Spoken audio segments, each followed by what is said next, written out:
What's my favorite color? My favorite way into just how clever Odysseus's shaping of his adventures in the apologue comes when we look closely at the advice that Circe gives to Odysseus about his voyage homeward. This is after Odysseus has returned to Circe's island from the land of the dead, and so this is the final advice that Circe gives to him.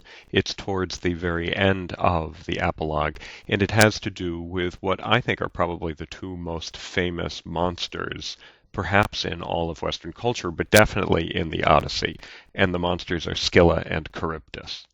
It's an incredible image that we all know very well. One horrible monster on one side, another horrible monster on the other side.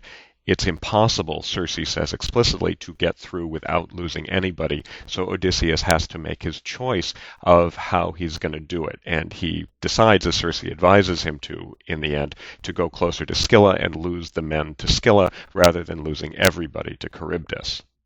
So it's a very evocative and memorable story. But when you look closely at it, I'm going to suggest there's something that's really quite strange about it, which is a clue to what's actually going on in the adventures, the apologue as a whole. We're in Book 12 at line 55. Circe's talking. Then, for the first time, when your companions have driven you past them, for that time I will no longer tell you in detail which way of the two your course must lie, but you yourself must consider this in your own mind. I will tell you the two ways of it. On one side there are overhanging rocks, and against them crashes the heavy swell of dark-eyed Amphitrite. The blessed gods call these rocks the Rovers. By this way not even any flying thing, not even the tremulous doves which carry ambrosia to Zeus the Father can pass through. But every time the sheer rock catches away one even of these, but the Father then adds another to keep the number right. No ship of men that came here ever has fled through, but the waves of the sea and storms of the ravening fire carry away together the ship's timbers and the men's bodies. That way the only sea-going ship to get through was Argo, who is in all men's minds on her way home from Aeetes, and even she would have been driven on the great rocks that time, but Hera saw her through, out of her great love for Jason.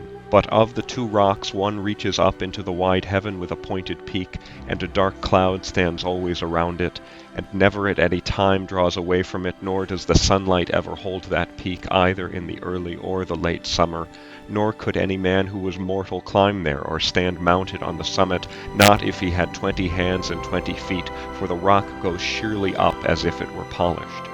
Halfway up the cliff there is a cave, misty-looking and turned toward Erebus and the dark, the very direction from which, O shining Odysseus, you and your men will be steering your hollow ship. And from the hollow ship no vigorous young man with a bow could shoot to the hole in the cliffside. In that cavern Scylla lives, whose howling is terror. So Circe goes on to tell more about Scylla and then about Charybdis, but we've already got the part that's the most important part, I think, maybe in the entire apologue for figuring out what's going on here.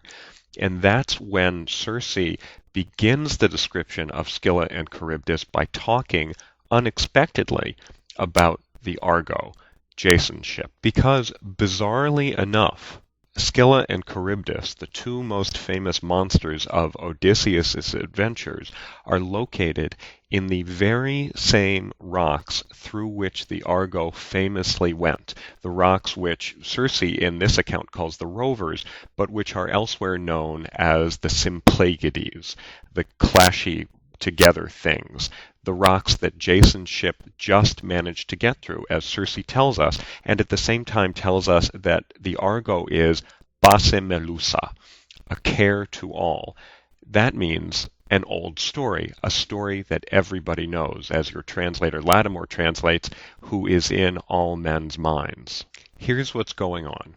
Odysseus, and behind Odysseus, the bard of Book 12 of the Odyssey, has taken the very well-known, in fact so well-known that it's become old hat, story of Jason and the Argo and the Argonauts, and reshaped it for Odysseus's purposes right here in his Tales to the Phaeacians.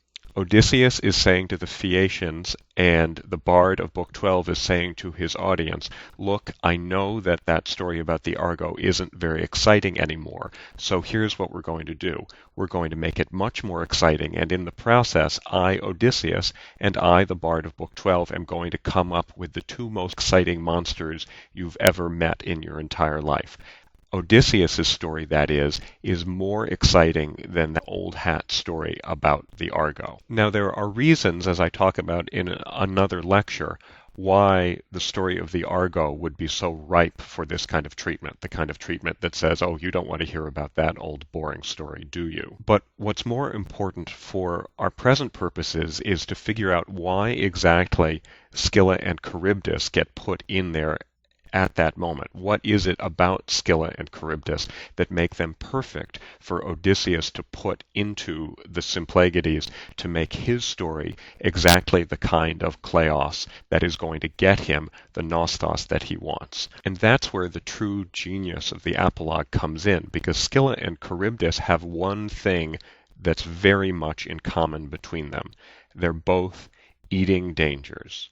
In both cases, the threat that they pose is of eating Odysseus and his men.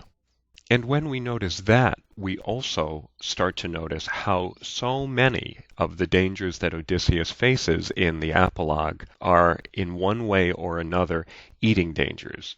Even those bizarre Lystrygonians who seemed like they were just kind of regular giants for a while, all of a sudden turn out to be cannibals. The Cyclopes are cannibals. Circe turns Odysseus's men into pigs who can only think about eating.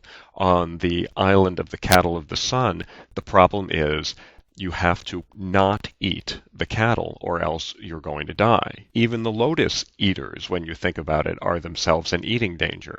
Odysseus, it seems, and the bards of the apologue are fundamentally concerned with figuring out how to do the right kind of eating. Not like Scylla and Charybdis eating, not like lotus eaters eating, not like Cyclopes eating, not like eating the cattle of the sun, but the right kind of eating that will keep you alive and eventually get you home the way you want to get home. Now, there's a punchline here, but I'm going to save that punchline until after I bring in a modern comparison with one of my favorite comedies of all time, and that will be in the next segment.